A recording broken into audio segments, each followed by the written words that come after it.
Every time you and I stand in front of Allah, it's not just because we worship Allah. It's not just because we only believe in one God. That is also an acknowledgement that we fear no one but Allah, that we bow before no one but Allah, that we humble ourselves before no one but Allah. When every salah is a reminder that there is nothing else, no political circumstance, no rhetoric, no media, there is no bias against this, no crimes that are taking place that will instill the fear of anyone other than Allah in our hearts. That is an acknowledgement every time you and I stand in prayer. فَلَا تَخَافُوهُمْ وَخَافُونِي إِن كُنتُم مُؤْمِنِينَ وَلَا يَحْزُنْكَ الَّذِينَ يُسَارِعُونَ فِي الْكُفْرِ.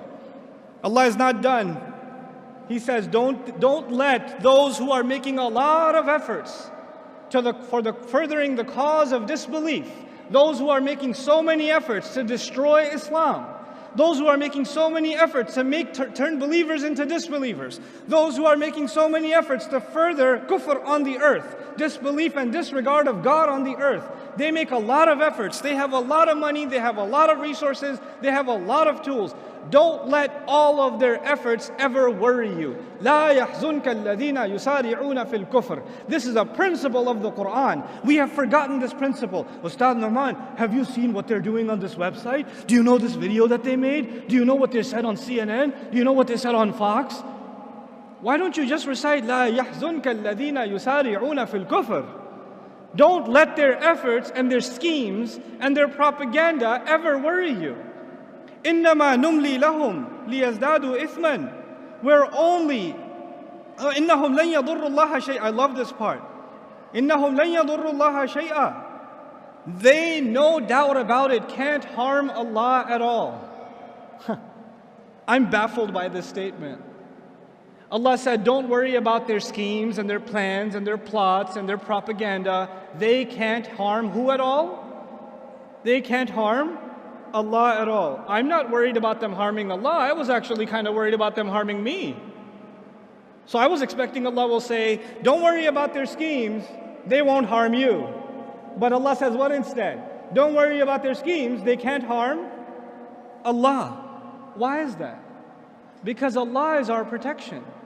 It's like Allah is our shield, and they can't do anything about this shield. So you're safe because you're with Allah. You're with Allah. They can't harm Allah. So you have nothing to worry about. لَإِنَّهُمْ لَن يَضُرُّوا اللَّهَ شَيْئًا. Then why is Allah giving them this opportunity to scheme and plot and further their cause and make things more and more difficult for the believers? يُرِيدُ اللَّهُ أَلَّا يَجْعَلَ لَهُمْ حَظًّا فِي الْآخِرَةِ. Allah wants that they get nothing, not even a little bit of the akhirah. Meaning there are people that are evil and they want to continue to do more evil and undermine and continue the path of injustice and oppression. Allah says, I'd like to let you dig your hole a little deeper, because that little good you have left in you don't even deserve it. Let you do your evil. Why are people so evil? Because Allah's punishment to them is He let them have it. You want to go this way? Go ahead. Go ahead. وَلَهُمْ عَذَابٌ عَظِيمٌ. They have great punishment standing before them. Instead of being afraid of them, the Quran makes us feel sorry for them. They're digging their own hole. إِنَّ الَّذِينَ اشْتَرَوُا الْكُفْرَ بِالْإِيمَانِ. Now listen to this part. Then he turns his attention to within our own ranks. There are those who sold their belief with disbelief. There are those who, under the pressure of the enemy, said, this Islam thing is too much. I can't handle it. I can't handle, the way people look at me, the way people think about me. I'd rather sell this off and be like everybody else who's disbelieved, so I'll fit in better. Allah says about them, لَن يَضُرُّوا اللَّهَ شَيْئًا. What do you think? They're going to harm Allah? They can't harm Allah at all. وَلَهُمْ عَذَابٌ أَلِيمٌ. And they have painful punishment coming before them. This is about those who sell their deen. May Allah not make us of them. وَلَا يَحْسَبَنَّ الَّذِينَ كَفَرُوا إِنَّمَا نُمْلِي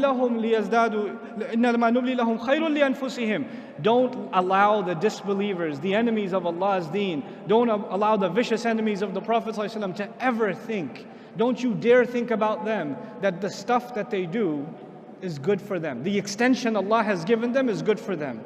I'd like to give you an analogy here so it'll help you understand what's happening in this ayah. You have a rabid dog, a crazy dog who goes and bites whatever.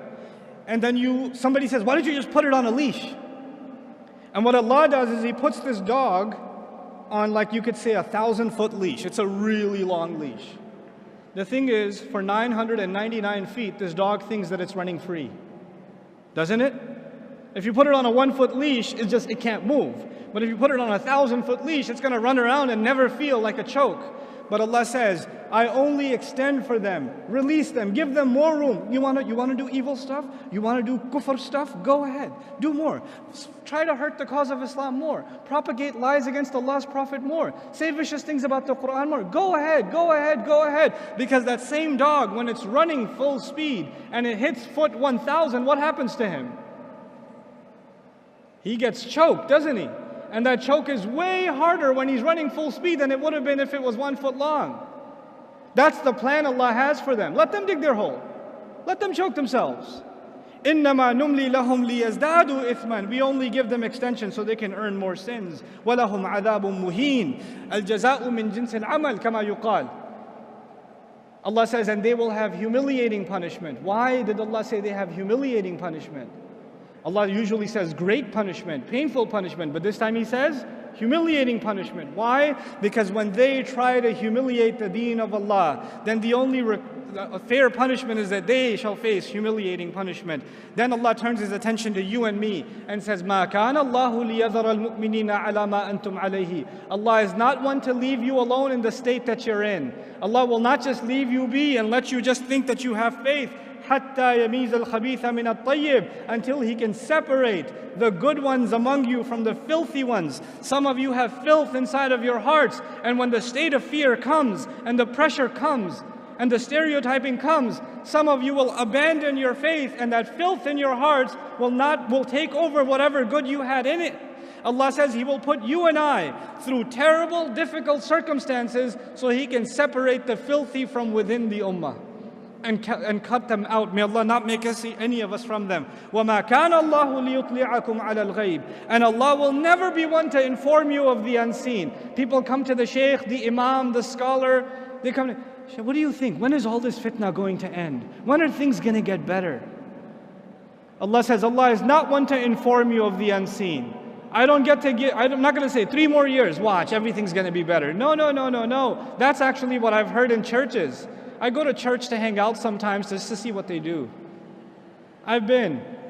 And I actually, last Christmas, I want to know how they do da'wah. How did they get 100,000 people inside of a stadium and preach? So I went to listen. Well, what do these guys do? And they're like, this year is going to be a great year for you. The Lord's going to take care of everything. You're going to get yourself a promotion. And that divorce is finally going to be filed. And you're going to do great this year. Because the Lord promises it. I was like, what? Lord promises this year is going to be great? You know?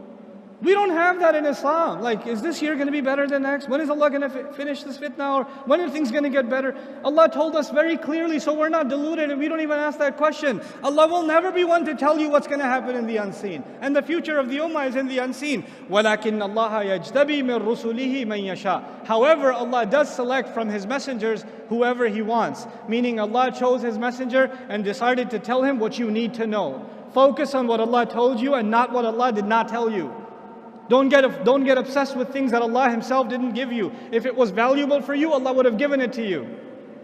So don't be so obsessive compulsive about unnecessary details. فَآمِنُوا بِاللَّهِ وَرُسُلِهِ وَإِن تُؤْمِنُوا وَتَتَّقُوا فَلَكُمْ أَجْرٌ عَظِيمٌ. Then just believe in Allah and His Messenger. And if you can continue to believe and continue to be fearful only of Allah, then you will have great punishment, great reward rather. What else do you want?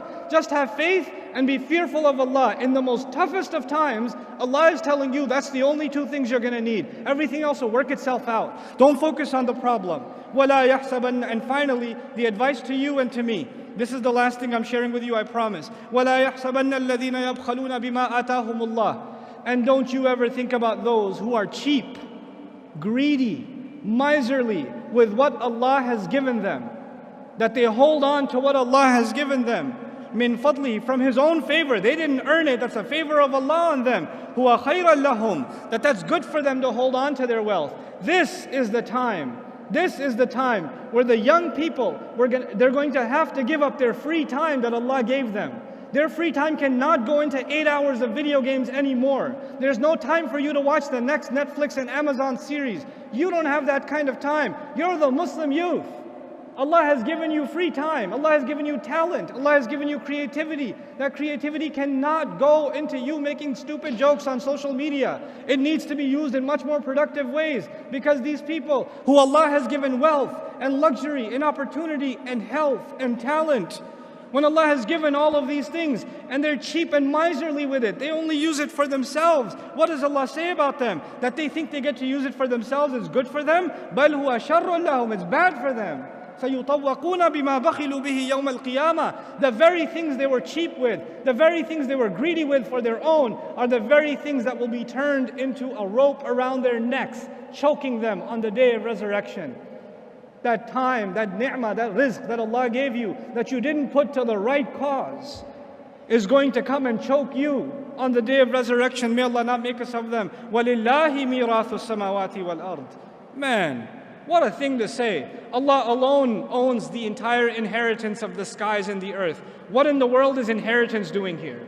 Allah is reminding you and me, whatever you own, whatever I own, whatever I enjoy in this life, I'm not going to get to keep it. At the end of the day, I'm going to be in the ground and somebody else will be driving my car. I'm going to be in the ground and somebody else will be wearing my clothes. And by the way, they won't be driving it for that long either. They're going to be in the ground too. Somebody else will be living in that house 100 years from now. Somebody else is going to be, eating the fruit of that tree that I have in my backyard. It's not going to be mine. And at the end of it all of it will be given in inheritance back to Allah. It's Allah's. Because everybody will be gone. Understand the temporal nature of the material world. Do not become materialistic in your goals, in your aspirations.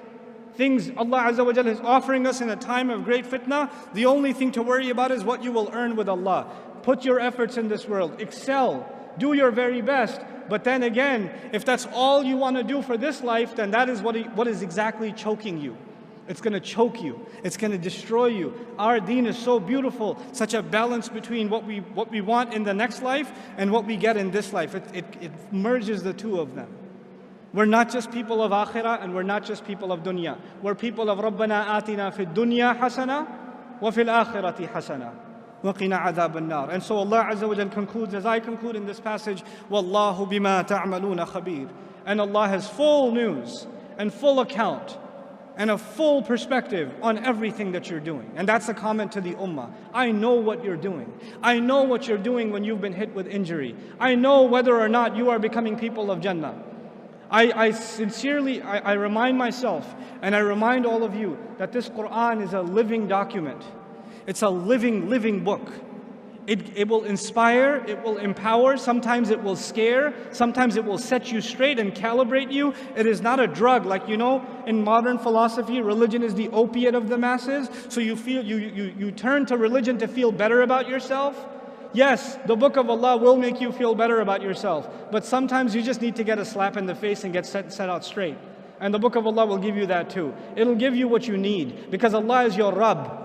He's your master. He doesn't have to cater His message to what might make you feel better. He'll cater the message to what you need, what your heart needs. And this time Allah is basically telling the ummah, in the middle of this crisis, grow a spine, get strong. Don't be afraid of anybody else. Prove yourself to Allah, and none of the efforts you do will go